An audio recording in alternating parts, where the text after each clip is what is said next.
Malawi Brief. Zokambirana ku nyumba ya malamulo zatha lero ndipo spika wa nyumbayi Samia Suleiman wayamikira President Professor Arthur Peter Mutharika pa sapoti imene amapereka ku nyumbayi komanso wiki imene anawawonjezera kuti athe kumaliza zokambirana zawo. Let's have order. Room peace. Was that holy water or anointing oil? Sir. I thought so. I see a big change in our leader today.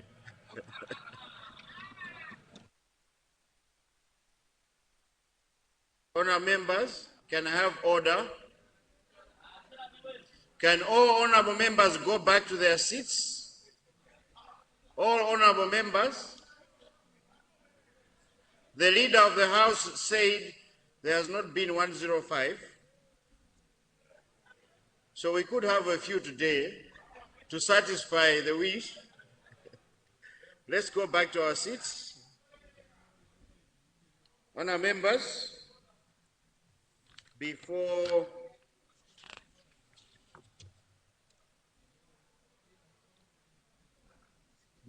I put the question, let me make a few announcements.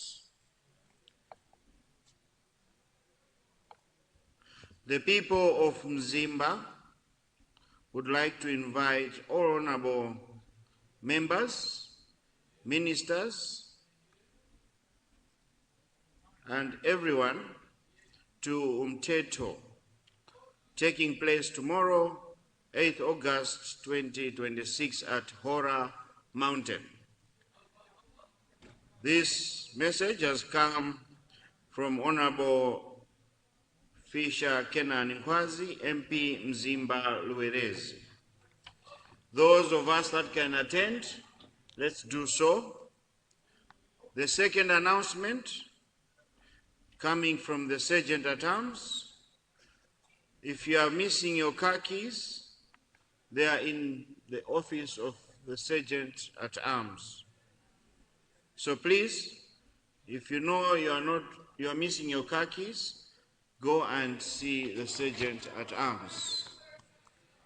Honourable members, before I put the question to adjourn signed die, as moved by the Leader of the House, I have some few remarks to make. As we come to the end of the third meeting in the 52nd session of Parliament, allow me to thank His Excellency the President, Professor Arthur Peter Mutharika, for his interest in the work of Parliament, as well as His Excellency's unwavering support towards the National Assembly. I wish to further thank the President for allowing the National Assembly to host the forthcoming 55th Conference of the Commonwealth Parliamentary Association.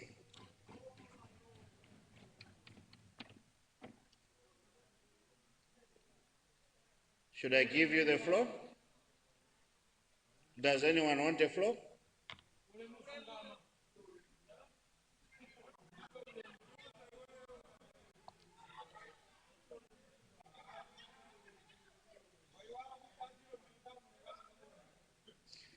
I wish to further thank the President for allowing the National Assembly to host the forthcoming 55th Conference of the Commonwealth Parliamentary Association. This is a great milestone and an occasion that this House should be proud of.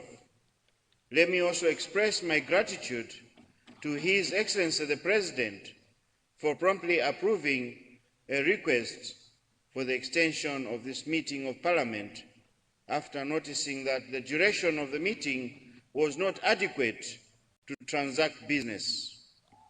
This extension has enabled us to transact very important business, including the passing of 12 bills.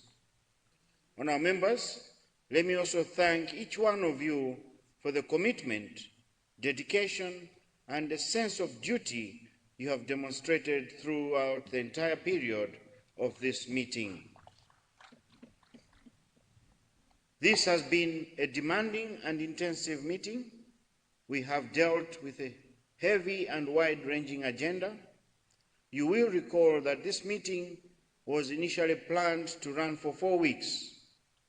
However, as I already said, it pleased His Excellency the President to extend the period by 1 week to allow the House to conclude key legislative and oversight business, especially the government bills. I wish to commend you, honourable members, for your focus and perseverance in seeing this work through to the end. Honourable members, let me begin by recognizing the work of our committees, particularly those that were scrutinizing bills on behalf of this House. You have discharged your mandates with commendable diligence and professionalism.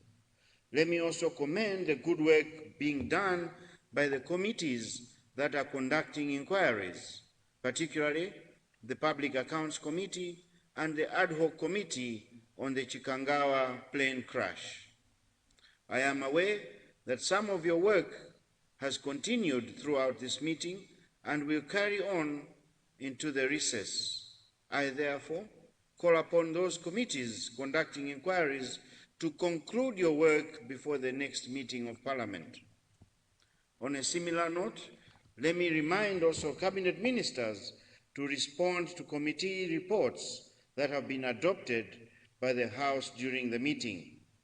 Please remember that Standing Order 186 requires that you submit responses to committee reports within 14 days. Let me encourage all committees to please address matters that are really affecting Malawians. Your committees should not just deal with routine issues, but urgent and topical issues that are at the heart of Malawians. That way, we will assist government in being responsive to the needs of Malawians and also to hold duty bearers to account on how they are exercising public functions. I assure you of the support of my office as you undertake this important work. I want to stress that this Parliament will do things differently. We will represent our people, legislate, and above all, conduct oversight in a manner that ensures that Parliament is responsive to the needs of Malawians. I wish to commend the general public for the growing interest in our work, as evidenced by the increasing viewership of our news platforms. This encourages us to do more, and that the goal of taking Parliament to the people is now being achieved. On a special note, I would like to thank our able ministers for the good work that you have done during this meeting. You have been available to answer questions and always been there to attend to concerns raised by members in this House. Together, we can do so much to make business in this House meaningful. The attendance of ministers in this House has tremendously improved. I commend Leader of the House for your able leadership. A special commendation to the Minister of Health for being the minister that has answered the most questions during this meeting. Your dedication has demonstrated that women are capable and need our full support. Before I conclude, allow me to draw your attention to a few matters that require our continued focus. Firstly, let me remind you that Parliament will shortly host the Commonwealth Parliamentary Association Africa Region Conference here in Lilongwe at BICC from next week, 9th to 16th August 2026. This is a significant honor for our country and for Parliament as an institution, and I wish to encourage all honorable members and Malawians at large to support the conference and contribute towards its success. Secondly, Parliament will be holding the second cohort of Parliamentary Training Program from 17th August to 4th September 2026. I am sure members of this cohort have already been communicated. I wish to urge all honourable members to approach the training program with the seriousness and dedication that it deserves. Thirdly, I wish to emphasize the importance of adhering to standing orders relating to circulation of bills. Timely circulation is essential if honourable members are to scrutinize legislation effectively. Let me remind our leaders on government side to ensure that this requirement, as stipulated in our standing orders, is respected. Fourthly, is the issue of absenteeism, which remains a matter of serious concern. Attendance in both plenary and committee sitting is not optional. It is a fundamental duty. Failure to meet this obligation undermines the work of this august House and erodes public confidence in our institution. Honourable members, I cannot emphasize this point strongly enough. I therefore urge all members to treat attendance with the seriousness it deserves, as it goes to the very credibility and effectiveness of this House. Finally, honourable members, although the House is adjourning today, the work of Parliament continues, particularly in committees and in other parliamentary activities such as the Parliamentary Training Program. May I take this opportunity to urge the House to approach your work with the same seriousness and commitment you keep demonstrating in this House. Once again, allow me to thank the leadership on both sides of the House for your cooperation in ensuring the smooth conduct of business. I further extend my appreciation to my deputy speakers, the leader of the House, the leader of opposition, party leaders and whips for your continued support.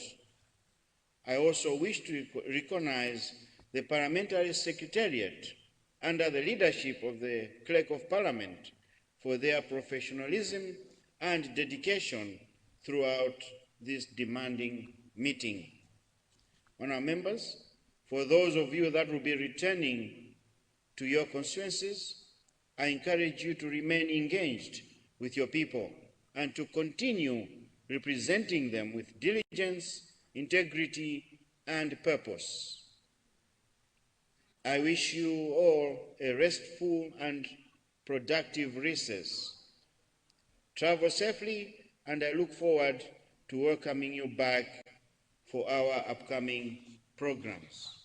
Lastly, it will be amiss of me if I do not express my sincere gratitude to His Excellency Professor Arthur Peter Mutharika, President of the Republic of Malawi, for personally supporting me in his quest to bring change to the people of Malawi. In this regard, I want to assure Malawians that your Parliament will remain relevant, responsible, and responsive to your needs. We remain resolute in changing the lives of the people we are called to serve. We cannot therefore remain silent if change must happen, and change will happen. May God bless you all. With those remarks, I now put the question that this House do now adjourn, sign, die. Those of that opinion say aye. Those of the contra opinion say no. The ayes have it and the motion is carried. The House is adjourned, sign, die.